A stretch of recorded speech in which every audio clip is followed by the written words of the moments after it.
اللہ پاک کے ولیوں کا جہاں پہ ذکر ہوتا ہے وہاں رب کی رحمت نازل ہوتی ہے، تو جہاں یار غار کا ذکر ہوگا وہاں کتنی رحمت نازل ہوگی۔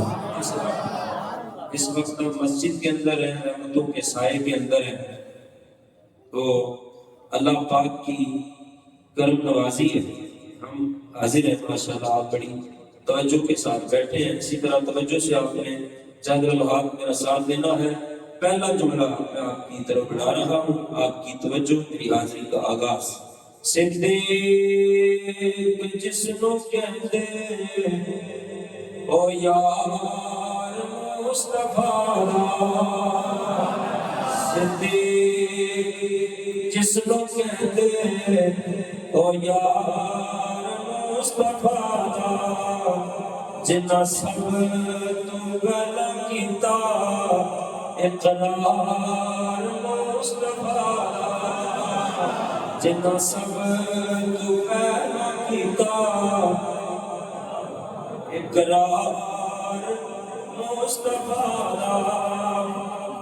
اسلام نو ضرورت جس ویلے پیش آئی، اسلام نو ضرورت جس ویلے پیش آئی، ہر چیز لے کے آیا حکمدار مصطفیٰ دا، ہر چیز لے کے آیا حکمدار مصطفیٰ دا۔ دو جملے کا پڑھ سے تیسرا جملہ کو بندہ کوشش بھی کرے گا، میں نہیں بولنا تو جو منہ چوں سبحان اللہ نکل جانی ہے۔ حضرت ابو بکر صدیق کو کسی تمنا پوچھی تو آئی تمنا کی، آپ نے جواب دیتا، شیخ سنو۔ پوچھیا ایک صحابی دسو پسند کیے، پوچھیا ایک صحابی دسو پسند کیے، پھر دسیا صدیق اکبر دیدار مصطفیٰ دا، صدیق اکبر دیدار مصطفیٰ دا۔ یا اللہ شان صدیق دا جڑا ہاتھ اٹھ گیا کہ ذرا محتاج نہ ہوئے، جدی سبحان اللہ بلند ہو گئی اللہ دا مقدر بلند ہو جائے۔ پوچھیا ایک صحابی دسو پسند کیے، دسیا صدیق اکبر دیدار مصطفیٰ دا، دسیا صدیق اکبر دیدار مصطفیٰ دا۔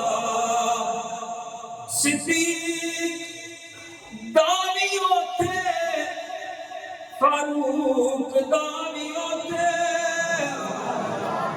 صدیق کیا شان حضرت ابو بکر صدیق دی، کیا شان حضرت عمر دی، جنہاں نو ممبر ملیا تے آمنہ دے لال دا، بندے جن میں بیٹھے آواز انہی نہیں آ رہی، جنہاں نو ممبر ملیا تے آمنہ دے لال دا، جنہاں نو مصلی ملیا تے آمنہ دے لال دا۔ تیسرا جملہ بڑا تگڑا ہے، جنہاں نو گنبد حضرا ملیا تے آمنہ دے لال دا۔ صدیق دا وی اوتھے، فاروق دا وی اوتھے، دربار جس جگہ تے دربار مصطفیٰ دا، دربار جس جگہ تے دربار مصطفیٰ دا، جڑا دار وچ بھی نال تے مزار وچ بھی نال، جڑا دار وچ بھی نال تے مزار وچ بھی نال، صدیق شالا تیرے رتبے دی خیر ہووے، صدیق